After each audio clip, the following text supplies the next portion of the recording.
Yo, how are we doing, everybody? So today I'm doing a guide on the boss fight versus Bundt. So this cake here is the actual boss.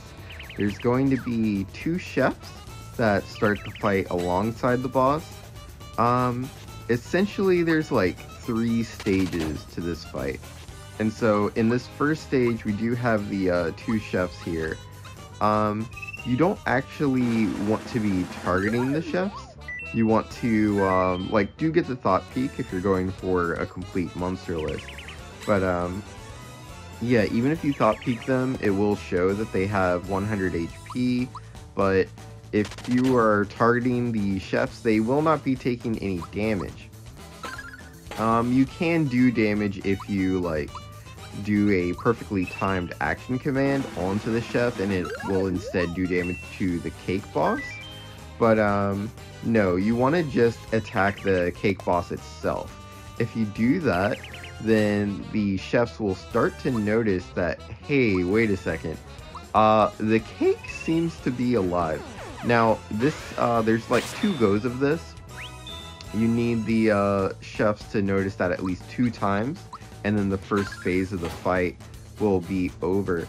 So you don't really need to worry too much about going all out. That's not really what you need to be doing. You just need to target the boss. So, don't worry too much about using buffs or items or magic spells or special gauge. No. Just target the boss. That's really all that matters. Because, again, you just need to do that for a few turns.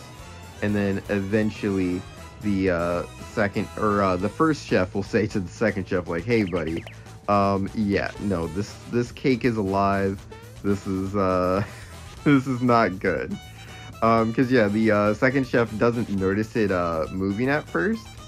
So yeah, that is definitely the problem here. You can switch between your characters. For me, I do start off with Malo. Because again, once you have Bowser on your team, you're able to switch between the characters. So yeah, we're going to be switching Bowser in just because I find him to be a more consistent character as far as just dealing physical damage. But yeah, right here, this is the end of the first phase because the two chefs are now able to see that the boss is indeed moving. It is definitely alive. So yeah, now this is when the fight really starts here in the second phase.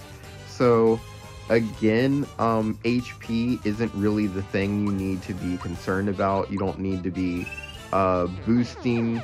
You don't need to be going all in on items or specials or anything like that. Because again, this boss is different.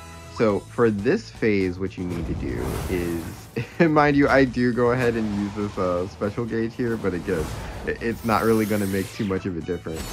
Because the boss has 5 candles on top of its head, yeah? And so even though this attack hits 5 times, I didn't do a single candle's worth of damage. Yet you need to just use regular attacks, and every time you use a regular attack, one of the candles will go out.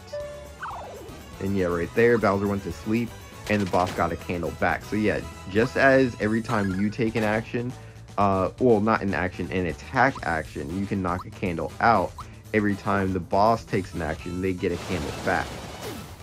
So again, don't use special gauge, don't use spells, just focus on doing physical attacks on the boss, and that is how you get the candles down. We need to get all 5 down, and then we can actually defeat the second phase. See it right here. I think I did one too many thought peaks, but right there you can see the boss has 0 HP. We've done all the HP that the boss has, but that doesn't matter. You have to take out all the candles. So unfortunately, this boss does a lot of AE damage, and I was not being too careful about my HP. So we lose Malo, but because we have an additional party member, that's fine. We can just switch in Bowser, not a problem. And yeah, right there, taking the candle back out, and bam, that is going to be the second phase. Because yeah, you just need to get one more hit in after knocking out all 5 candles, and you're good to go. And then yeah, right here, this is the final phase of the fight, the third phase. This one doesn't have too much HP here.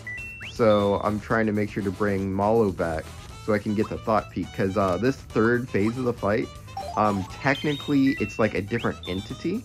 So if you're trying to complete the monster list, you need to Thought Peak again. Because, yeah, this one's name isn't Bundt, it's like Raspberry. And you can see it says congratulations this time instead of congratulations, I think it says. Something like that. Like, it's broken apart when you do it the first time. But yeah, this is a technically different enemy. It has its own registry in the monster list. But, yeah, it doesn't have that much HP, but it does do the same attacks as the first form. So we do need to be careful. But, yeah, again, if you were doing, like, Geno boosts and stuff before, then, yeah, you go through this third phase very fast. It's the fastest phase, as you don't have to be concerned about anything like the chefs or the candles. Like, no, it's just the HP amount, and once the HP is done, then you'll go into this little cutscene here.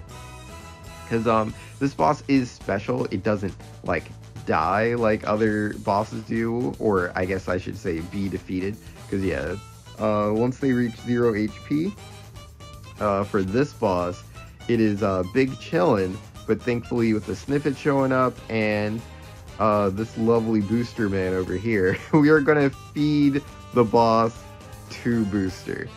So, you know, just open mouth wide, toss it in, not a problem. Boss is defeated.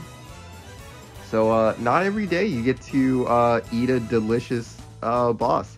Not sure what the flavor was, but it seemed to bring Booster to tears of joy. So, yeah, that is going to be my guide for this boss fight. Hopefully y'all found this useful.